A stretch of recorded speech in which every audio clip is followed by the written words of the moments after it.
All right, so really what I wanted to spend a little time here at, just sort of looking at with you, is that the information that you need to know about what fields are mandatory and what are optional, and how to know that when you first get started, or when you've been in the business for a while and all of a sudden you've got a different property type that you've never listed before that pops up, is all contained in these listings, these forms right in here.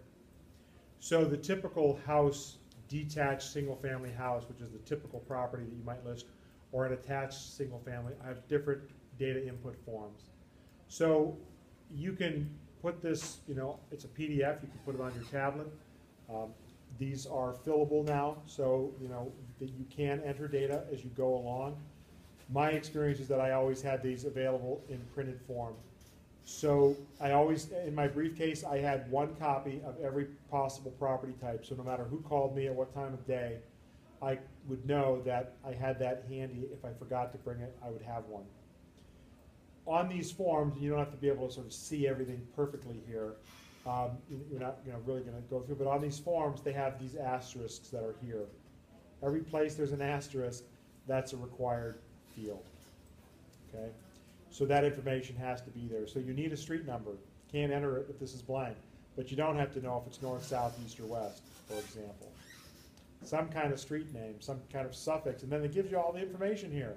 Avenue, boulevard, circle, all what they are. Right? So that information. So, again, all these fields that are required are here. And I think this form is 6 pages long. It's a lot of data. If you're wondering, well, how long can my remarks be? You go to the remarks field and you count boxes. 420 characters, there it is. And not only that, but I think it's pretty much like this, that you have to end a word right before the end. In other words, it really is a line by line, at least it used to be, on a line by line kind of basis. So anyway, that's what you're looking at there in terms of that information. I'm not even sure remarks are required, but once you start, that's your limitation. All right, directions.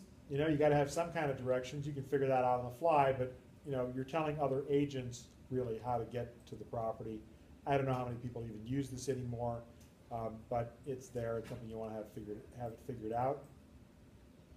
This north, south, east, west quadrant area is based on Chicago. So the state in Madison is the 0, point, and then you can figure out how many township sections you are north, south, east, or west of that.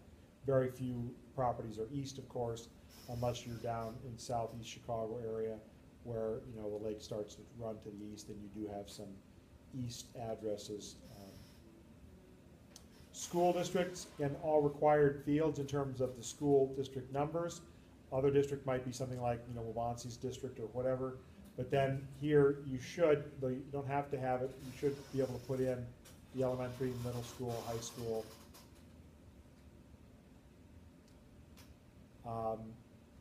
Let's see, get a lot of other different stuff here. You don't have to know the zoning in order to get the thing in the listing, but it doesn't hurt. These required fields, are things that people will sometimes search on, or it's just helpful, like before 78, yes or no, right? That's a lead paint disclosure thing, and it's an EPA timing, and asbestos was banned at that point in time. And so it tells you something about the character and construction of the property. Obviously on or not on the water.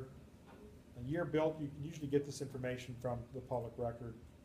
Then there are a lot of other data fields that are drop down where you just go in and you're going to just select boxes, or you're going to type those in. So you can walk through, or you can sit here and you can fill it and you can check those for yourself. But you can have a paper printed form and just sort of check off, so you don't forget later when you go to fill them in, you'll remember. Particularly on nuanced things like the personal property or equipment or whatever that goes along with the property that you might not remember off the top of your head. Again, just a lot of different things. People want to know about a particular property. Is there a clubhouse in the subdivision? If people are looking and saying, yeah, we want to move into a subdivision with a clubhouse, and you don't check that box, your listing won't get picked up in their search.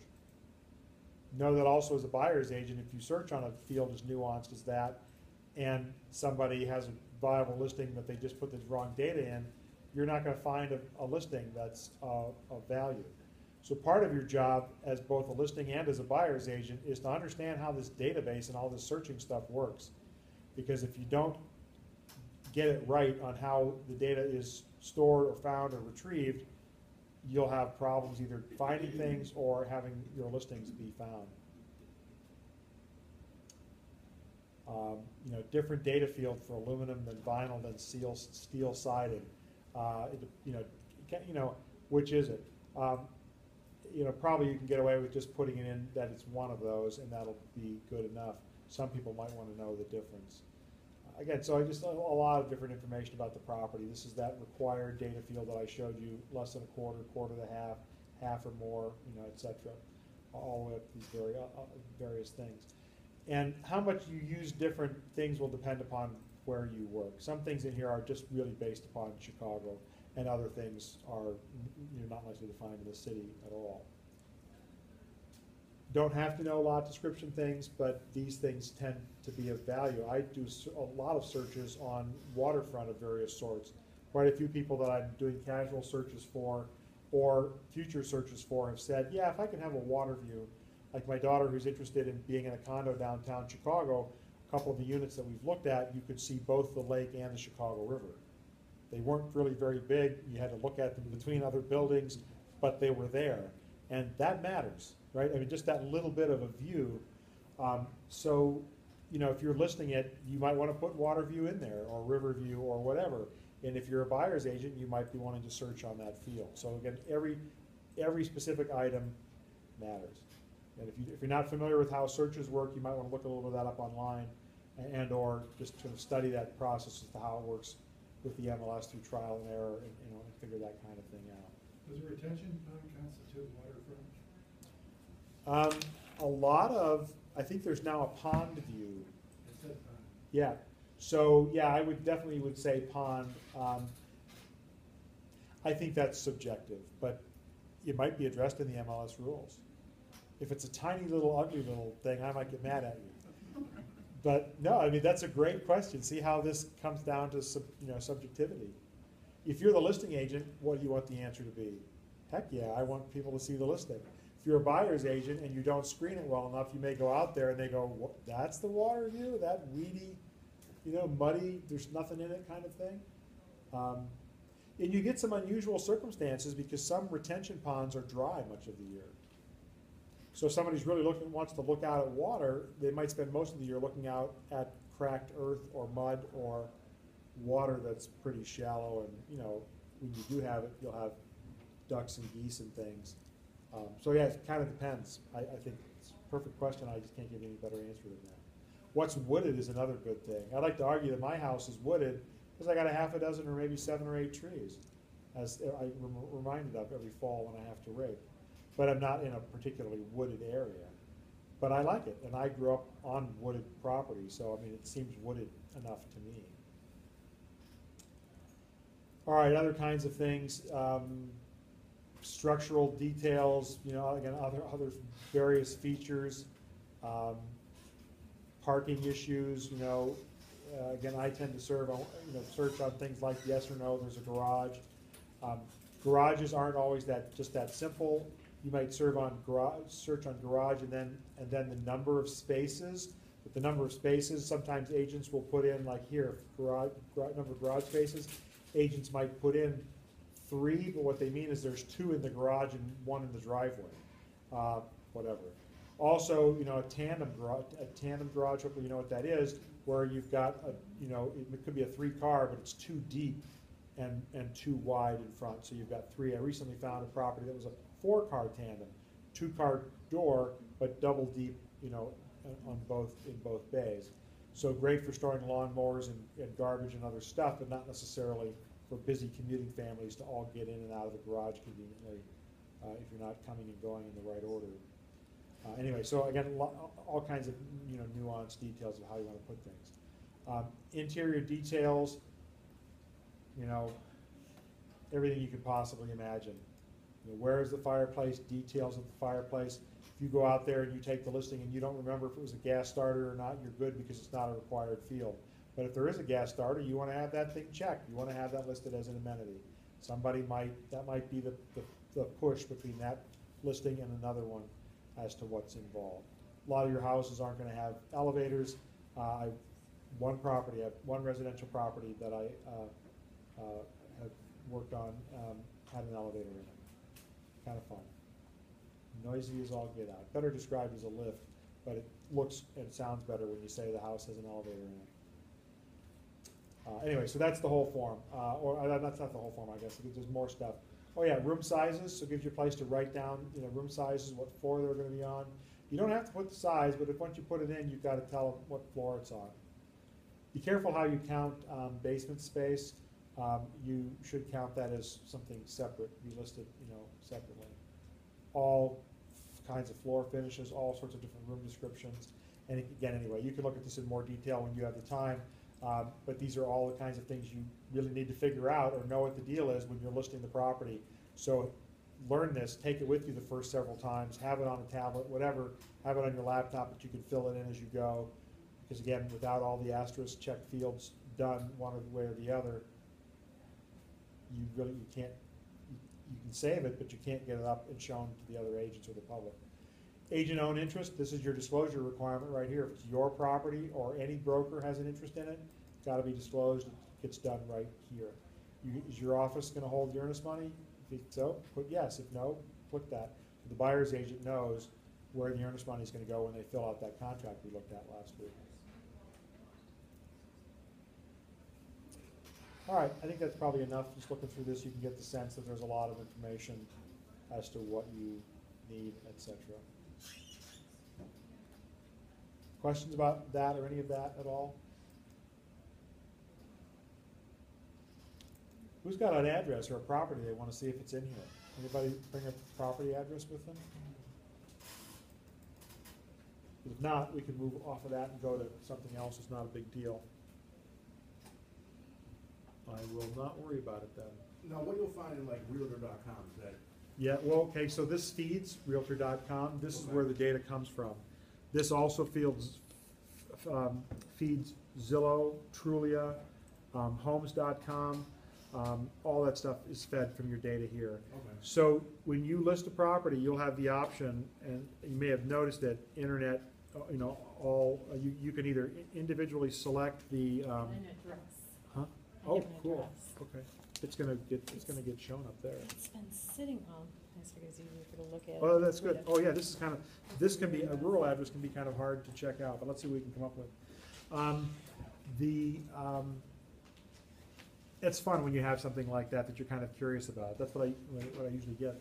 So, what were we just talking about? Sorry. That realtor.com. Oh, yeah. So you'll have the option of choosing. So if for some reason, let's say, for example, you don't like Tribune.com or you don't like Zillow or whatever, you may be able to pick and choose. Okay. I always just select all, or if for some reason you're not supposed to be putting it out there at all, then you select none. Okay. But, you know, the idea is, as a listing agent, it's your responsibility to promote that property as far and wide as you can. So unless your client says not to, I don't know how you justify not putting it everywhere. Yeah. All If right. you're gonna be a buyer agent, would Zillow and Trulia be enough for you, or do you really need this? No, I think I would do this, although let's say that you are licensed and you are practicing in Ottawa, for example, because it's cheaper fee, or that's where you're going to do most of the work, and all of a sudden somebody says, hey, you've lived up in there, can you find me a place in Aurora? You might be able to get by with what's there. It depends in part on a number of things, on whether the listings have gotten fed, and those agreements are between the multiple listing service and those other third-party providers, and sometimes they get canceled or put on hold, or a feed goes down, and also some of them update more frequently. I'm seeing things from Zillow now saying that, yeah, we update like multiple times an hour, because I will sometimes still get a phone call from somebody and I'll look it up and the listing they're asking me about was sold 2 days before. Keeping in mind you have that same 72-hour rule to actually get stuff into the MLS or changed. Something may have been under contract, but the status may not have been switched to contract or contingent in the MLS, and that may be why it's showing up. It isn't necessarily the feed problem. You could certainly try it and see, particularly if you are faced with paying more than one set of dues, which you could based on that geography. Olga might have the same challenge. You know, you might be able to get away working in only Rockford for a while, but the first time somebody wants to see something in Belvedere, you may or may not be able to get access to it. Keeping in mind that when you do belong to that association and MLS, by contract, by rule, they have to let you show that property. And you know what the co-op fee is. You won't know what the co-op fee is, and in fact, you won't know if you're going to get the co-op fee. You have to negotiate that. When cooperation is required for realtors as a part of the Realtor Code of Ethics, but cooperation does not include compensation. Compensation is in addition to that. So if an agent calls me on a commercial property and says, will you cooperate with me? And I say yes, all I'm saying to him or her is, you can show my listing. I have not promised them compensation. The MLS promises you compensation. By rule, in MRED, you cannot put a listing in here without putting a co-op fee of however nominal. It can't be blank, it can't be zero. Well, whether you have access to this or not, if there's a co-op fee, that's the fee that it is, no matter what. Yes. You may be able to negotiate something different, but you cannot use a contract offer as the grounds or basis for changing your fee. So if you want to negotiate a different fee, it has to be done separately and as an aside to any contract negotiations that are going on. That's more of a rule and law issue than an MLS issue.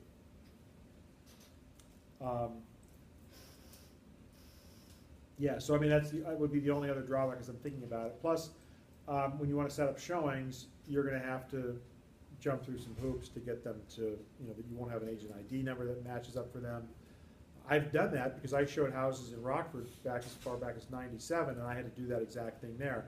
About 3/4 of the brokers would give me access, and about 1/4 of them would insist that they had to be there. And in one case, I remember specifically, the listing agent said, I won't pay you a co-op fee.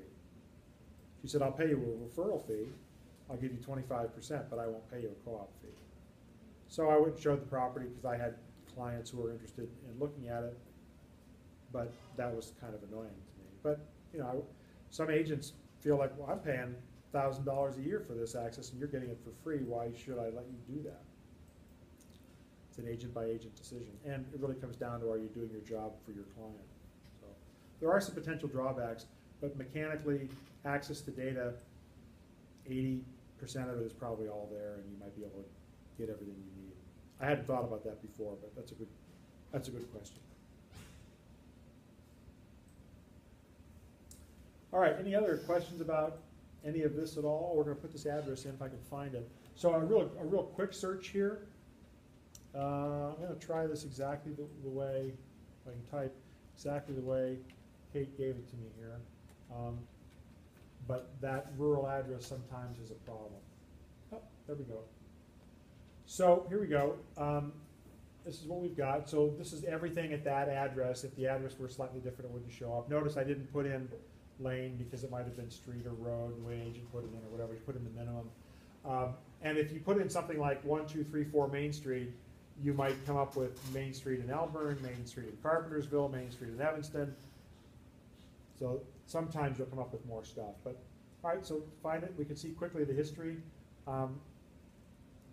This is just the summary sheet of it here, but I get a sense of age of listings by the beginning numbers here. So this is obviously current. That look familiar? Mm-hmm. So currently asking $500,000.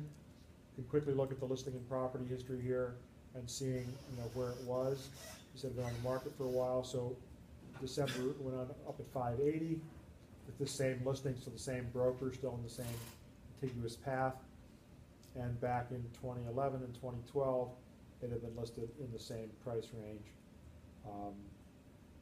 We can go to this listing and see if it's the same broker, but I don't really know. And then 09 and 10, they were more optimistic. And it's possible that the property has sold in between, but it wouldn't have sold through the MLS, or that would show up here. It would show us closed.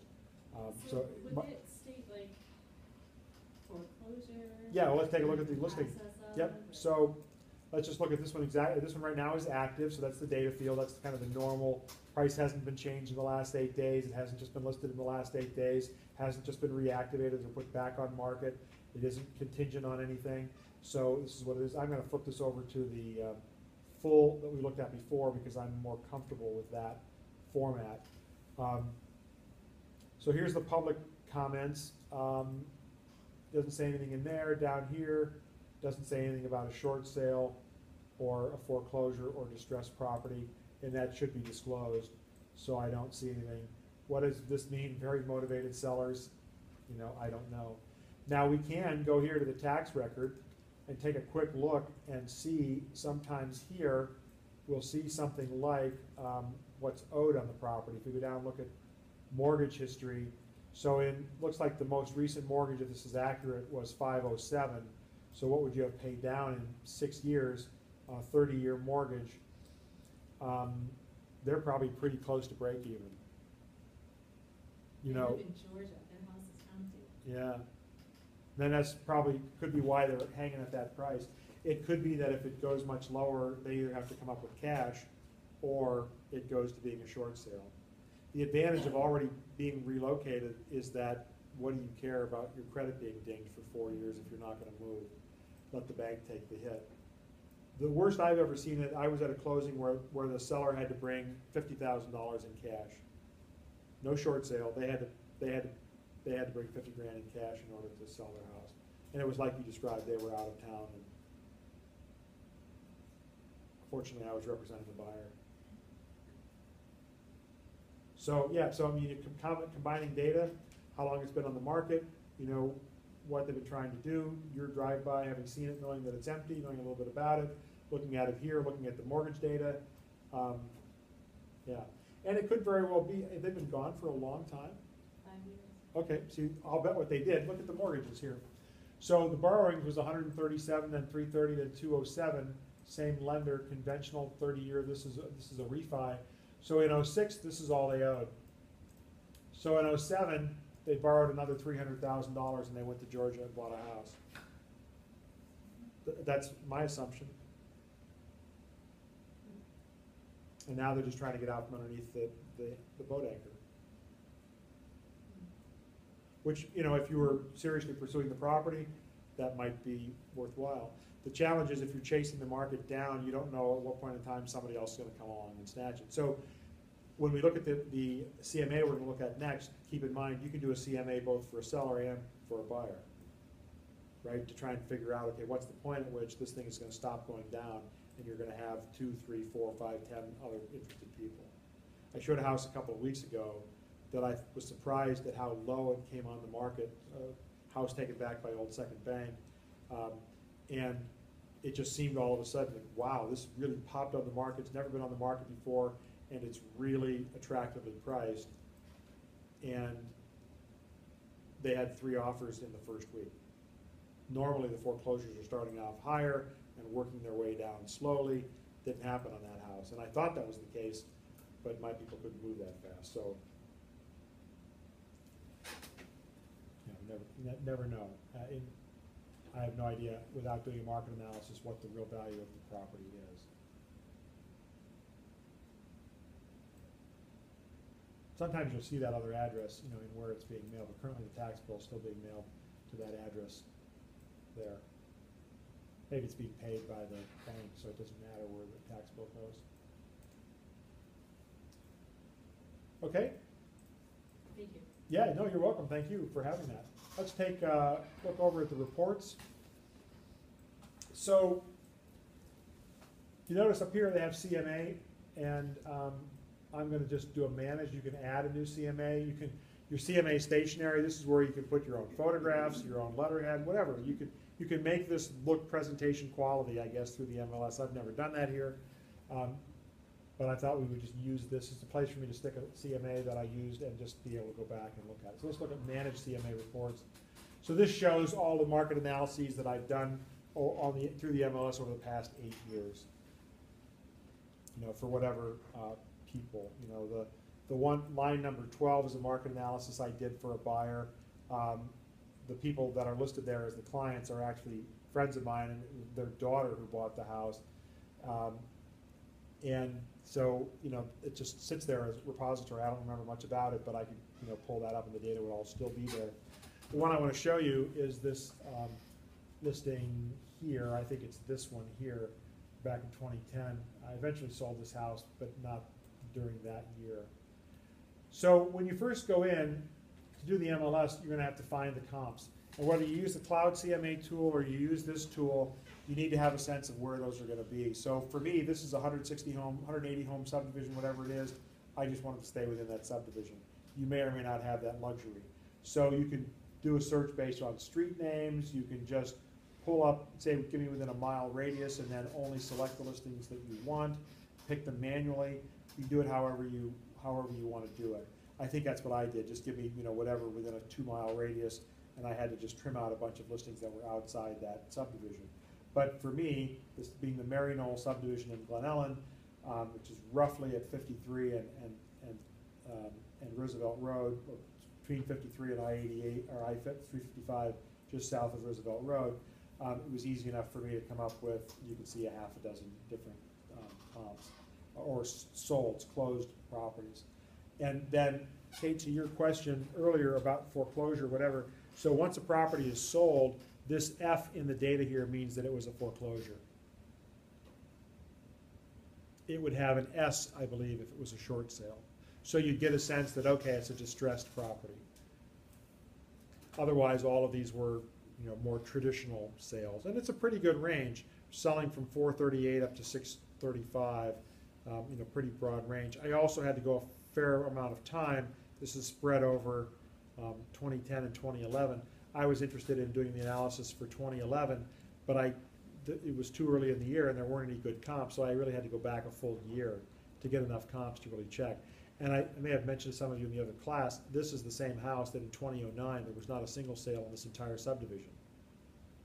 So we had sat down informally and looked at the property in value in 2010, very beginning of 2010, and I had no idea what to tell them.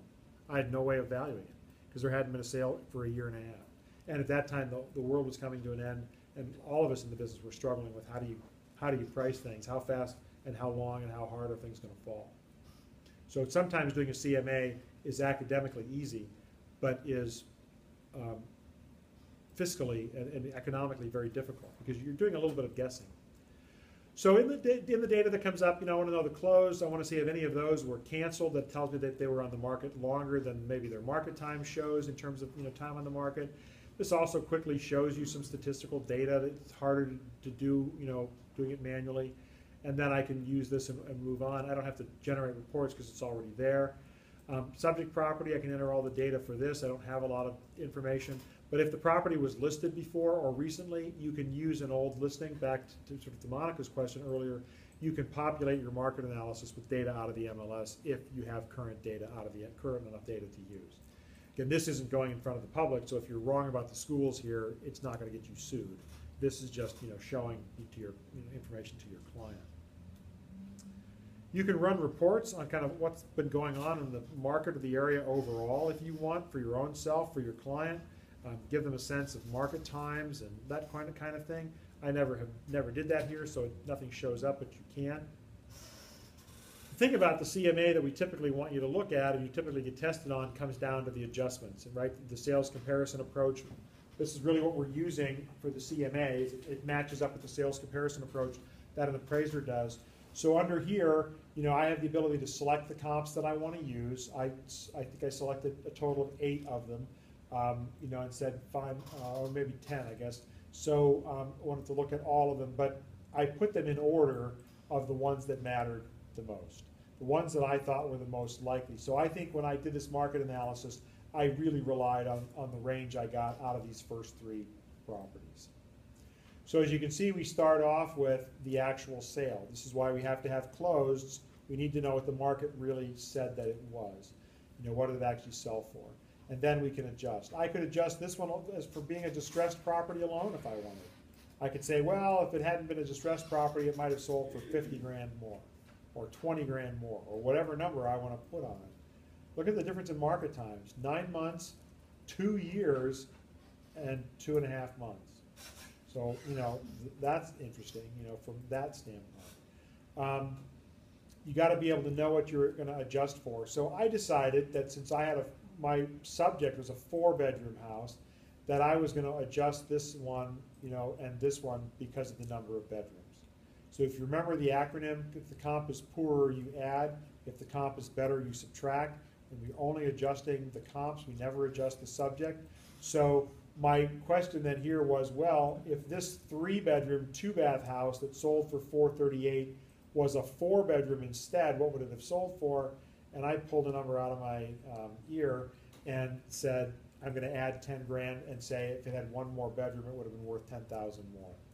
Is that the right number? I don't know. I teach school for a living. But if I sold in Maryknoll consistently, I would know because I would be seeing the differences, in the sales. And sometimes I remind myself you have to be a little careful because what if I'm also adjusting for the fact that it's smaller? Because if you adjust for it being smaller and having one less bedroom, aren't you adjusting for the same thing twice, kind of? And maybe going down 1 bedroom isn't the same difference as going up 1 bedroom. So in other words, maybe the difference between 4 bedrooms and 5 isn't 10 grand, or the difference between 3 and 4 is.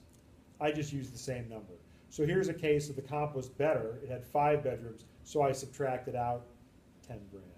The comp had an extra full bath, it had one more full bath, so I took out 5 grand.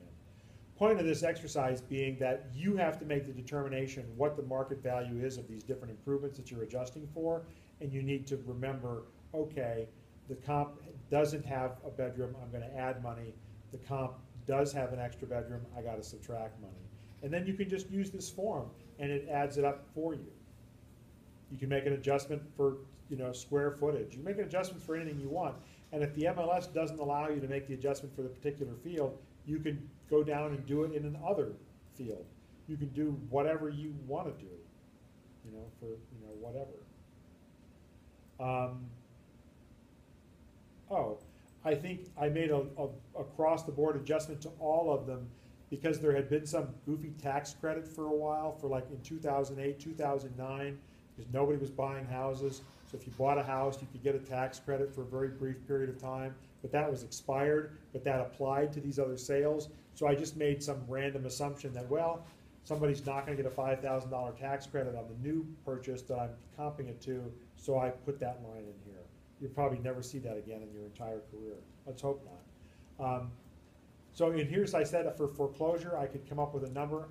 How in God's name I came up with $21,600, I have no idea, but I did. So I pretended that this place wasn't a foreclosure, and I added 21.6 to it. It just seemed to make sense. So although we started off with these numbers of 438, 488, 5, and 530, the range I ended up with at the bottom was 464, 418, and 485. This house, the house that I'm doing the CMA for, sold in 2013 for 445, 440 something. We started off at 499 and kept adjusting down. We still in 2013, we weren't quite sure where the market had gone. As it turns out, the 2013 market was very much like the 2011 market. It really hadn't changed. It would be much better now. The house would be worth probably $50,000 to $75,000 more now, but my clients were in a distressed situation. They needed to get out. Not a short sale, not a foreclosure. They had a couple $100,000 in equity, but they were spending more than they were bringing in, and they've already been doing that for a number of years. His business had gone under, and people were in their 60s, and he really wasn't able to find work. Hard situation. So they decided they just really needed to downsize. So it was worth money to them to get out sooner, because every month they were spending whatever, another $500,000, $600,000, $1,000 out of pocket that they didn't have over and above their earnings or their budget or whatever. And I had already helped them go through a HAMP or HARP, HAMP modification, whatever it was. All right, so questions about doing a market analysis or using this tool in the MLS about doing a market analysis? It's not an exact science at all. Again, it's much easier to do a market analysis on a townhome in a subdivision of 200 townhouses because you've got a bunch of really good close comps. in a custom subdivision like this, much tougher. And my subject, though, is not shown here. My subject was a frame, all wood siding house. Most of the other houses in the subdivision had brick facades, and not only were, but looked and felt much larger. Some of these, like, you know, where you're looking up, you know, very prestigious looking at a house, sort of looking like the house on a hill, that curb appeal is worth some money. Hard to find, hard to figure out how to do that, but you can make an adjustment just for, you know, kind of curb appeal.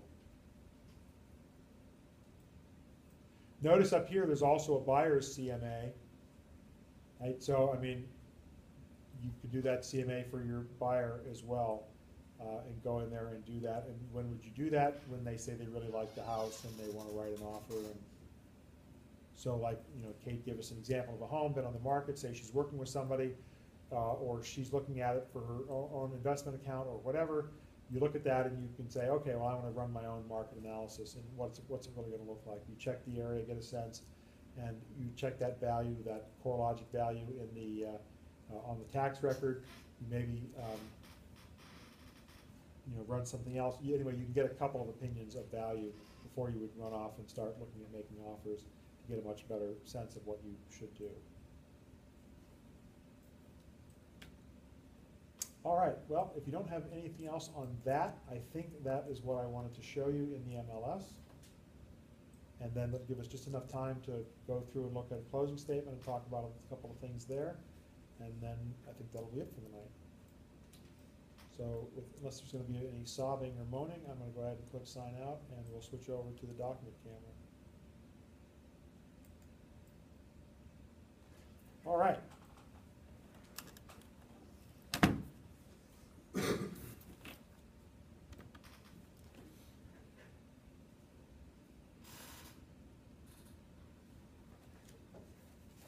So, other thing down here that I wanted to mention was talk about briefly was the HUD-1 closing statement.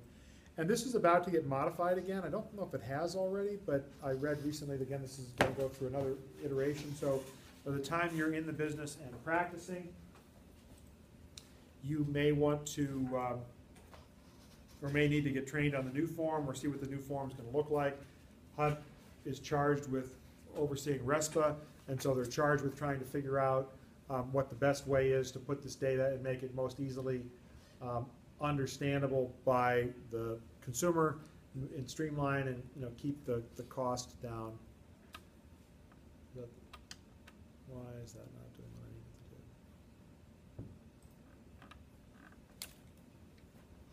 to do? I don't know why it's not doing that. All right, well, anyway, I was going to try and bring it up a little bit, but this is basically what a closing statement looks like. This is the HUD-1, the Standard Uniform Settlement Statement from a few years ago, and this is the apartment building that I mentioned that I rep the seller on.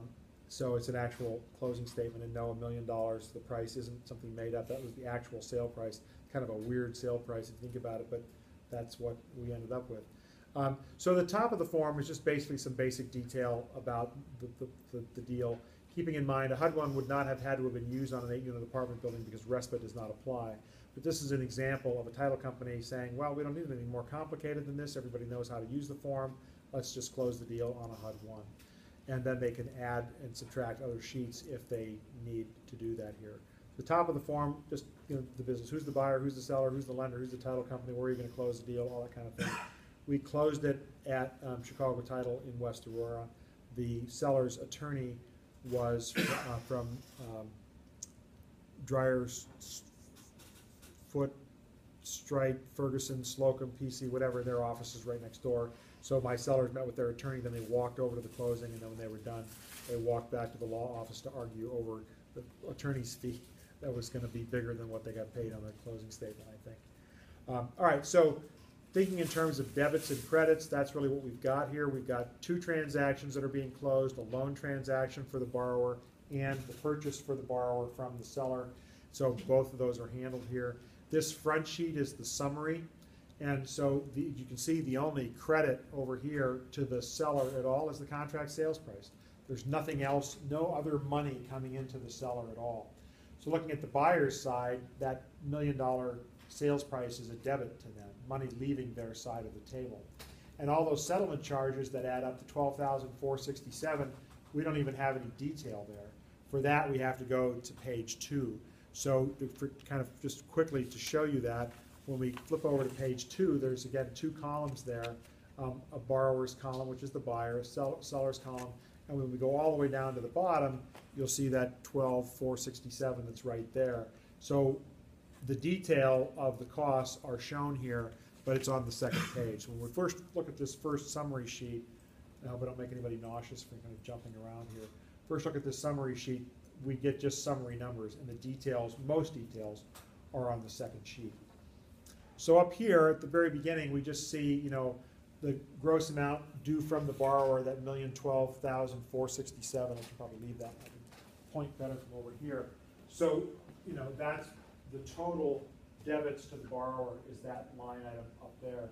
Total credits to the seller is this right here. If there was other seller was getting any other credits, they would have shown up above there. So as you look at this closing statement, this being $1,012,467 in debits, this stuff down here now in the next column for the buyer or the borrower are credits. The earnest money of 20 grand they had already put up, $700,000 in brand new loan. Again, that's money that you know they have to pay back obviously, and it's a debit once they start paying it back. But on the closing statement, that's a credit to the borrower because it's money paid on their behalf. Fees that they'd already paid to the lender, $5,500. That was basically an appraisal, an application fee.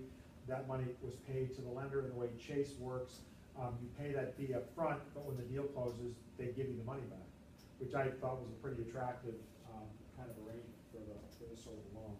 I'm not really into a lot of multifamily, so I know the multifamily loans are much more favorable than other commercial loans. This is the only apartment building of this kind I've ever sold. I've sold partnership units and apartments, but never a building like this. So it was very attractive. And Chase, by the way, had an appraiser that was their own employee rather than using an outside appraiser, which is also kind of a throwback sort of thing. And this is supposed to be credit for owner's policy, not owner's policy. This is was just a courtesy issue that fixed a problem that was on the second page. For whatever reason, all the title insurance, the way it was being handled, wasn't being split properly between the parties, so it was rectified here on the front page. Tax credit, pretty good sized number. So here's the proration. You know, if you wanted to run through an exercise from January 1 of 13 to October 23rd, the day we closed, the amount of money that was being debited to the seller, $16,260.99, and credited to the buyer. So the buyer gets this much cash handed over to them because the next June they're going to have to pay half the bill in September, the bill after that. Rent credits, again, a proration thing because we weren't closing on the first of the month, we were closing on the 23rd. Notice the rent credit is for 8 days, right? Because what's happened here is all the rents are in. So for all 8 apartments, the seller has collected whatever they're going to collect, but that means that the 24th through the 31st, which is 8 days, is money that is owed to the borrower or the buyer because they should be collecting the rent for the end of the month when they're going to owe that.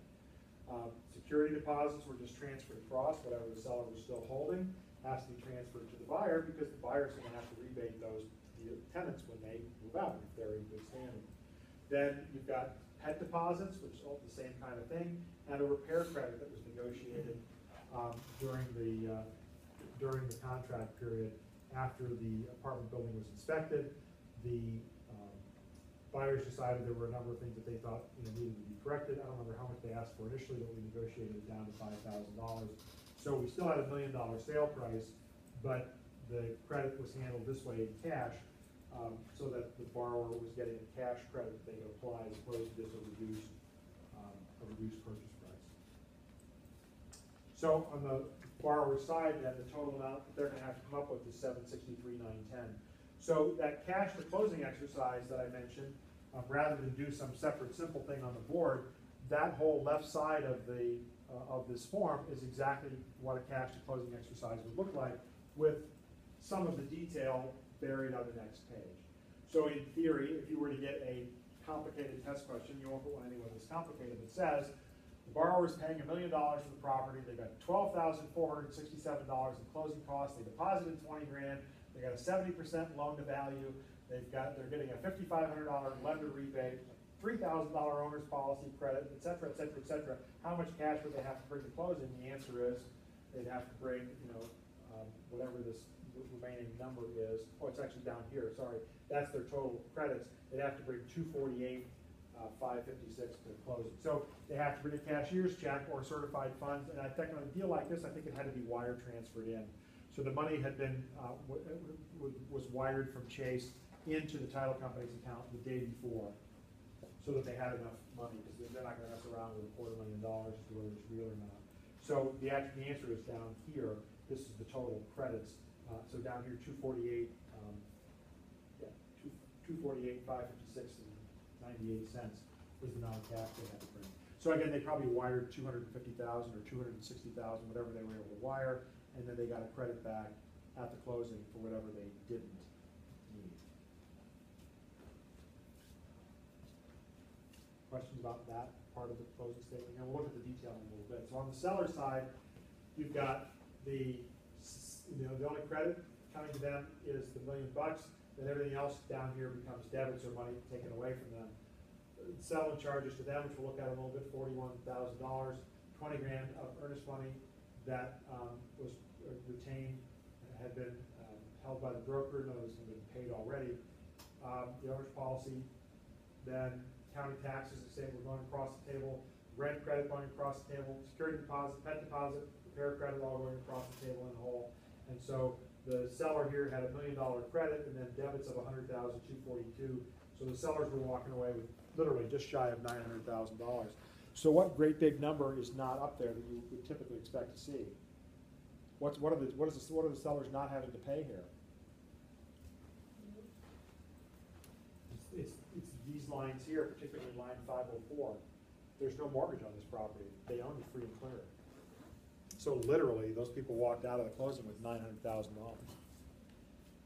This building was an interesting sale for me. This is what happens to you when you get in various businesses long enough, but I worked on this apartment building when it was under construction. My family's construction company built it, and the guy who developed it was one of my father's main partners. And so I was 16 or something at the time this thing was under construction, maybe 15, doing cleanup or whatever, and I went back and helped a couple times later. But I knew the building really well, and I'd known the owner really well, and I represented the heirs. I had business dealings with them that were real estate related, but they were much more complicated. I mean, I get into some complicated deals. And because they felt like they got treated fairly, they called me out of the blue one day and said, hey, we want to sell the Huffman Street apartments in Naperville. What do can you help us out? And sometimes I have trouble with complex deals because I teach here, and it's difficult. And so when it first came up, it was in the spring, and I was in the middle of a bunch of stuff, and I said, I'll be happy to refer you to somebody. So I looked at it as a referral arrangement. But they weren't ready.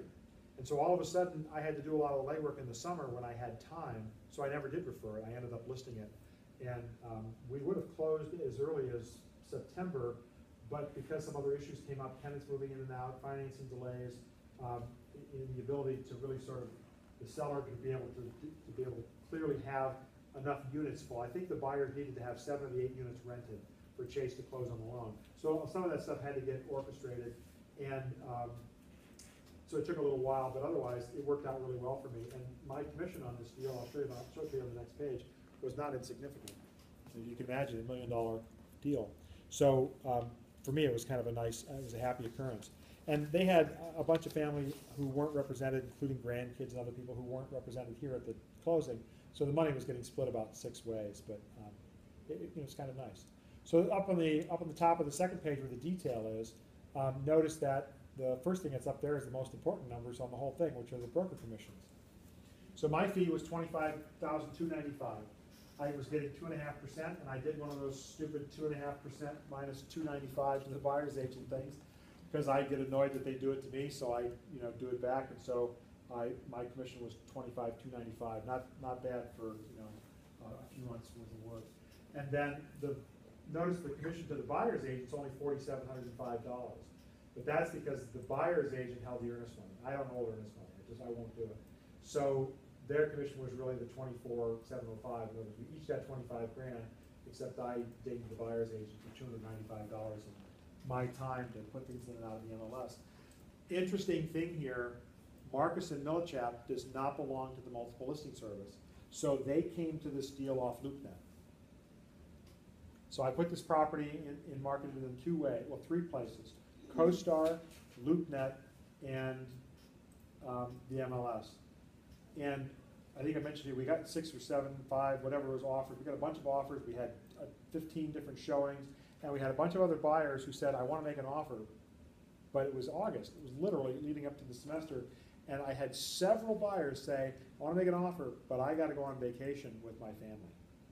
And so I had to call their brokers up while they were out of town and say, sellers decided not to wait.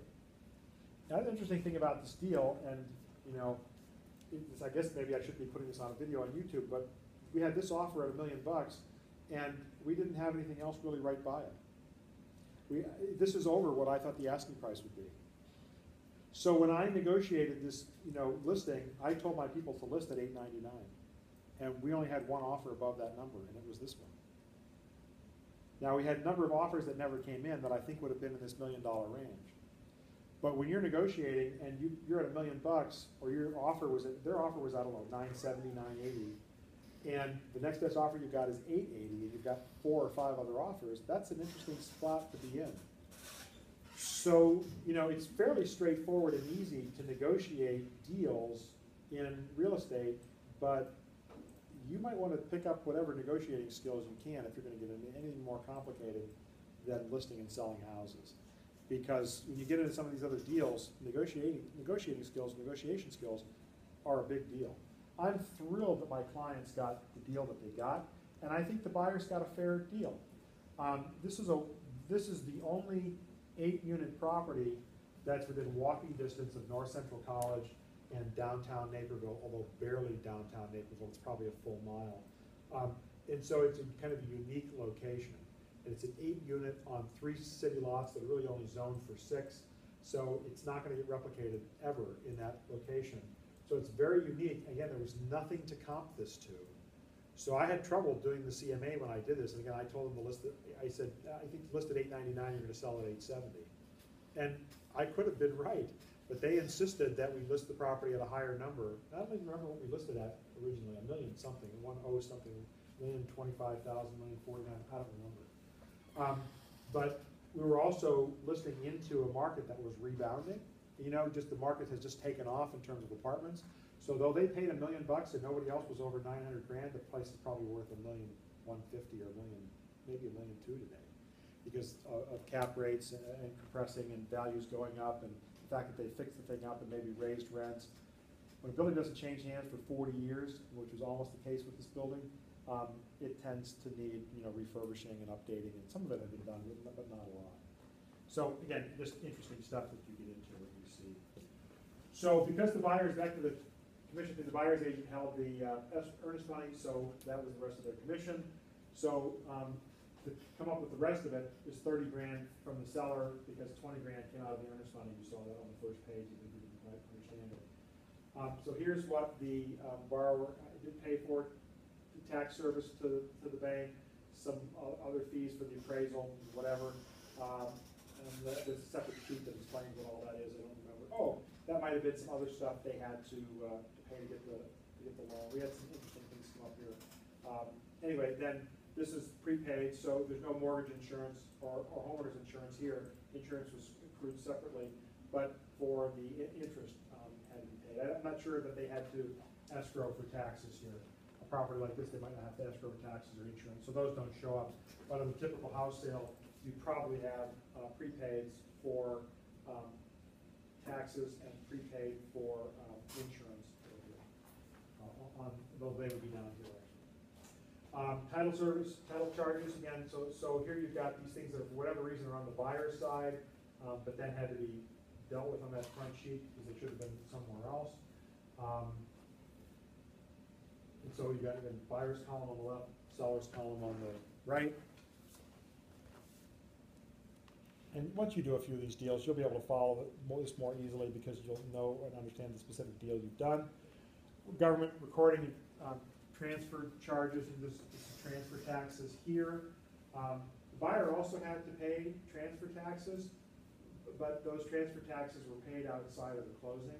And I'm pretty sure they had to pay them that morning, so I'm not quite sure how that got handled. Maybe that was just made as a note separately, so it's not on here. Naperville has a 3%, or 3/10%, so there was $3,000 that went to the city of Naperville. This is the state of county here that we were talking about back in, chapter 12 or whatever. The municipal transfer tax of $3,000 that the buyer would have paid in Naperville would have been paid outside of the closing. Attorney's fees are here. So the survey is here, $1,000 for that survey, again, a little bit bigger than a typical residential deal. The buyer's attorney's fee is here. There's $6,700 for the seller's attorney fee here, and I swear they paid more money than that. Because again, they literally left the closing and went to the attorney's office to discuss how much more they were gonna have to pay. I don't really quite remember why. Some money was set aside in escrow, I think at the end, to cover some, couple of questions that came up. Oh, here it is. Tax holdback, this is supposed to be holdback of the deed. So there were a couple of questions that came up about utilities and things that hadn't been paid, and the sellers swear that they did pay them. So what ended up happening was, when the buyer paid these costs in order to get their transfer tax stamp that morning, and so part of this was then put into an escrow account held by the seller's attorney to be paid over to the buyer if in fact the bills turned out not to be paid. So anyway, this ends up being the total debits to the buyer that got transferred over to the front sheet. This is the same thing to the seller. So this is the money that got, some of the money that got subtracted from the seller's $1 million they got from that front sheet. That plus the credits that were owed to the buyer. Third sheet, which is under this current iteration of the form here. Notice that on here you've got some charges that can't change. This would along with a good faith estimate here if you had one. Again, this is not a RESPA property because it's more than 4 units. So the good faith estimate does not apply, but if this was a 4 flat, for example, then you'd have had good faith estimate numbers in here and they have to match up. Lender can't charge things that aren't on here. Again, you have 3 classifications of charges. Those that cannot increase at all, those are those specific lender charges. Charges that can't be offered more than 10% because the lender should be able to guess fairly accurately, basically. And then charges down here that can change. The lender has no idea what the attorney fees are going to be. Lender has no control over some of these kinds of things. So they might put that on their good faith estimate. They might not, because they might not even know what it is. This is where I say to you, you want to have a copy of your borrower's good faith estimate, your buyer's client good faith estimate, so that you can help advise them how much cash they're going to need at closing. Because you can look at it and say, oh, your lender doesn't know that you are going to hire an attorney, or the lender's made an assumption about this or that, or the lender missed the municipal transfer tax that the buyer has to pay on this deal. So it's good, again, you want to make sure that once they've got that GFE that you get a copy of it while you're running around showing them properties. So that's that, and I think there's just one other page. It's got some random notes that got added because of the supplemental page, because it's a commercial transaction with some complexity. So that all that detail gets added on here. So again, that $15.75 that we saw to the buyer, there's processing fee, wire fee, and a UCC fee. So that Uniform Commercial Code, filing a UCC 1 form that has to be filed because of the nature of the transaction. And then these were some other charges that showed up that I just skipped over, that the title company charges to the buyer for incoming wiring of money and that sort of thing. And then the seller had to pay a few extra title charges that weren't part of the standard closing or whatever that were required to be done. So that's what this last form is, just detail that wouldn't show up on the standard closing form because this isn't a standard residential kind of transaction. Typical residential deal, you don't have wire transfer fees usually. People bring cashier's checks or money orders. Or certified funds, and that works just fine. But on a bigger deals, that doesn't fly, and businesses are accustomed to getting hit for wire transfer fees and costs like that pretty regularly. That's the only way to know the money is there, and it's absolutely sort of ironclad. Technically, a bank can refuse payment on a cashier's check. Certified funds, it's already been withdrawn, but cashier's check, the bank can later say, no, that's no good. It's fraud or we're not gonna honor it or whatever. So that's, that's the closing statement, just to have a sense of what it is and what it looks like at the HUD one, and know that there are those various categories of charges. I don't know how much you need to know about, which ones are which at the state exam, but you should at least know for practice that they're there. And again, keep an eye out on the HUD one. It's probably gonna change within the next year if it hasn't changed already. Questions about any of that or anything we went over tonight at all? I skipped by our pre-qualification or approval, but I think we're good with that, and I think we probably talked enough about the other things to make it worthwhile. So, all right, so if you don't have anything else, you're welcome to ask me individual questions or whatever. Otherwise, we can just convene back here 6:30 on Tuesday for your final exam. Again, just, bring in something to keep yourself occupied for 30, 45 minutes, whatever it takes until the last person is done taking the test, so we can do one exercise after that together that I think will help to cement your learning and basically put a cap on your whole experience. There is a chance, because that group exercise is best done when tables are put around in like a rectangle. These tables here are extremely heavy because they're computer and electrified tables, so they're hard to move. So there is a chance that we might move to another classroom. I just don't know if there's one available, but come here first on Tuesday night. But be prepared that we might actually move over to another room if there's one that's empty, at least for the second half of the class or whatever. Have a great weekend. Enjoy the weather. See you Tuesday night, 6:30.